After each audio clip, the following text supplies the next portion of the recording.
good afternoon, Tribuners. Welcome back with me, Mutiara, in Indonesian News of Tribun Lampung. We will present you an updating and interesting information from every place in Indonesia. And here are the complete news.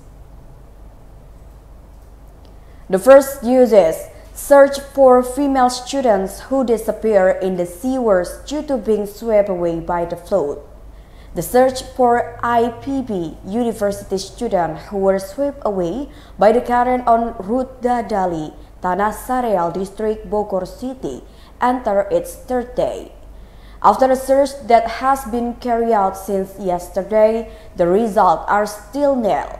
Now the Joint Search and Rescue Team has deployed heavy equipment to speed up the search process. Deputy Mayor of Bogor, Dedi Arahim, revealed, based on the analysis carried out, it was suspected that landslide occurred in the culverts during high rainfall at that time. His party suspected that at the same time, the victim was buried by an avalanche of rock material, so heavy equipment had to deploy it. For now, said Dedi Rachim, the focus on the search is divided into two so that the victim on behalf of Azara Nabila can be found immediately. With all the efforts deployed at this time, it is hoped that the 5-meter student will be found soon.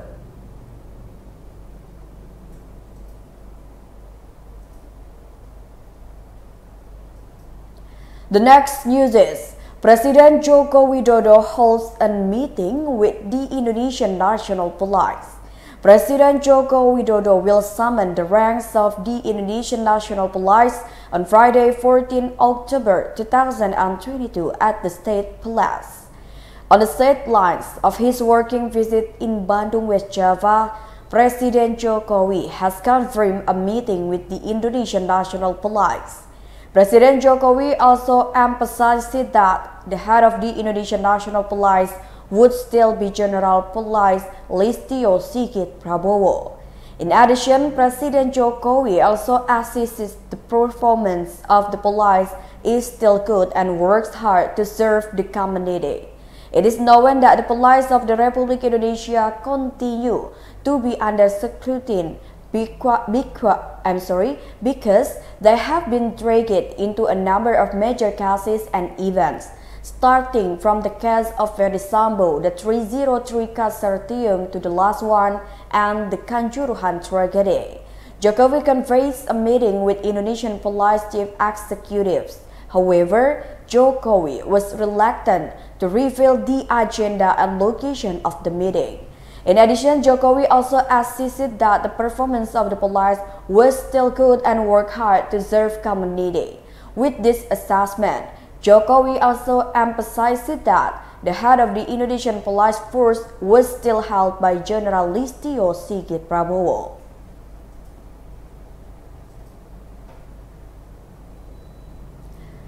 The next news is viral video of ASN personnel in Bengkulu allegedly committing illegal levies. State civil apparatus in Bengkulu went viral due to a video that allegedly carried out illegal levies and biddings against visitors on Bengkulu's Long Beach spread on social media. From the video circulating, the state civil apparatus is a man wearing a yellowish brown ASN uniform. The two visitors, male and female, seem to be stopping at the jogging track location in the Bengkulu Panjang Beach area. However, they were approached by elements of the state civil apparatus who asked for 3,000 rupiah for parking from the two visitors. Because the request parking fee is not the same as the normal parking fee, one of the male visitors seems to question the authority of the state civil apparatus at the location of this Long Beach tourist attraction. However, the ASN got angry and accused the male visitor of making a fuss about him. Furthermore, for this incident, female visitors made video recordings that told the events they had experienced. Furthermore, knowing that he was recorded by a female visitor's cell phone camera, the ASN person was immediately angry, displeased. Then the state civil apparatus seemed furious and allegedly hit a female visitor. The beatings were also seen in a video recorded by a female visitor and went viral on social media. The viral video spread on social media is only about 36 seconds long. The video seems to end after his friend asked to end the video recording along with a woman who also suddenly came from behind the state civil apparatus.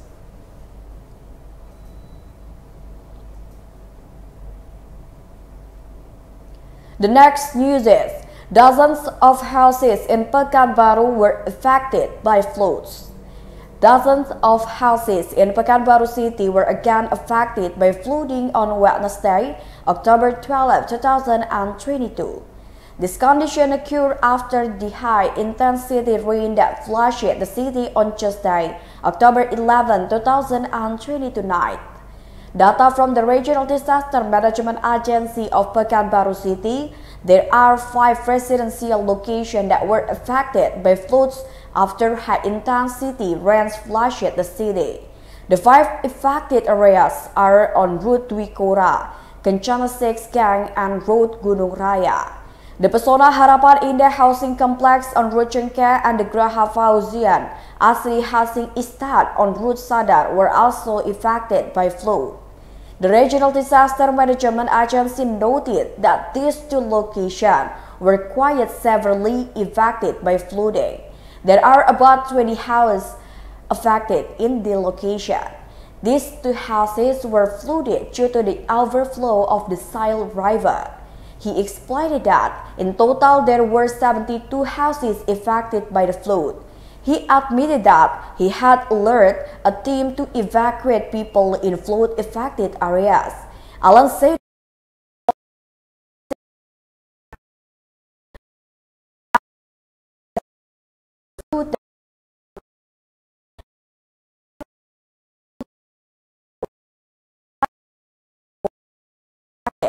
he also appealed to the public to be aware of the threat of flooding.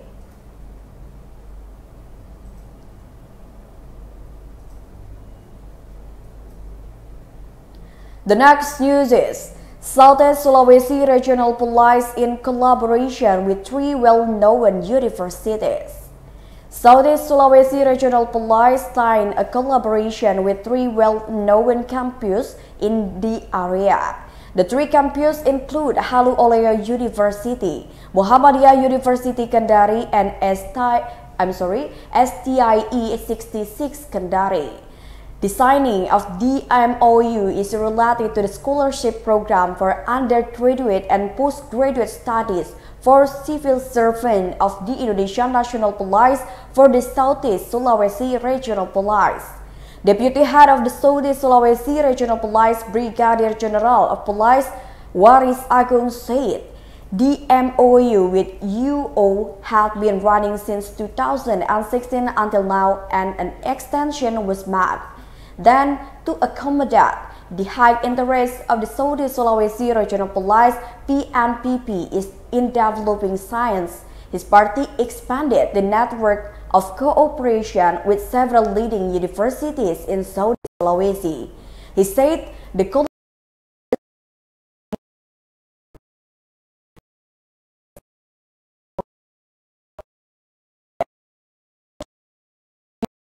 members of the Southeast Sulawesi Regional Police can follow developments in the community.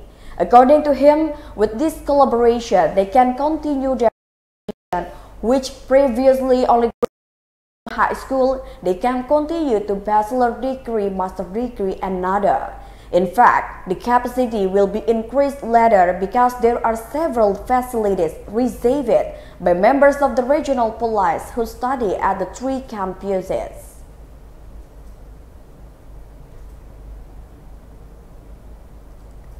The next news is, a young man stole 50 slabs of cigarettes.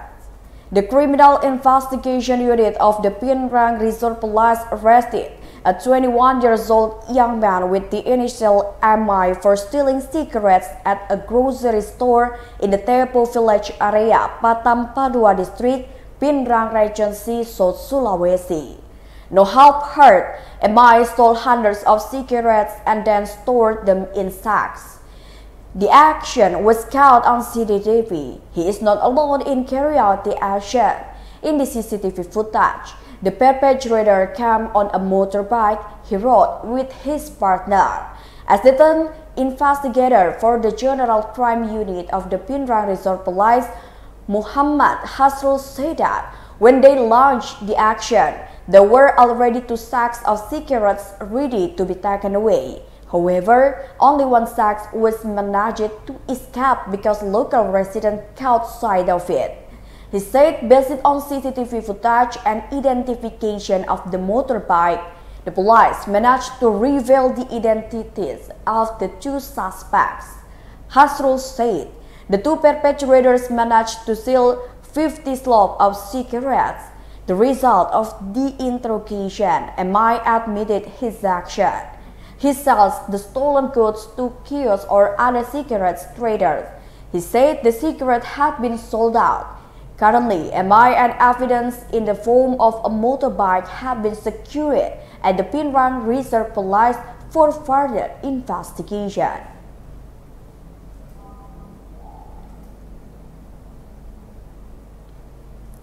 The last news is, Shell Eco Marathon comes to the Mandalika circuit.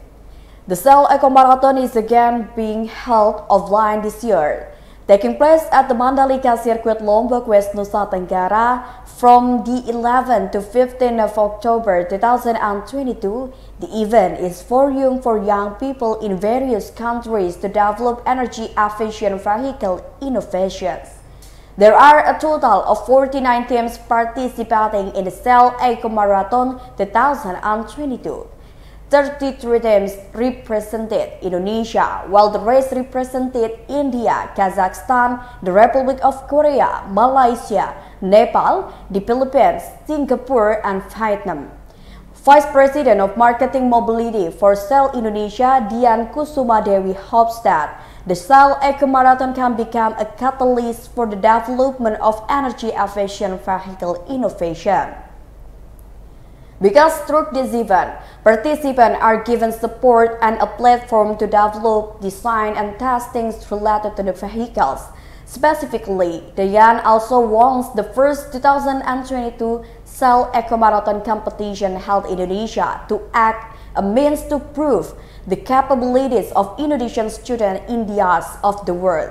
The 2022 Eco Shell Marathon present at Mandalika Circuit has its own purpose, namely introducing the importance of energy-efficient vehicles that are environmentally friendly to the people of Indonesia. Likewise, the introduction of the work of the nation's children to become role players in energy-efficient vehicles, renewable energy, and so on.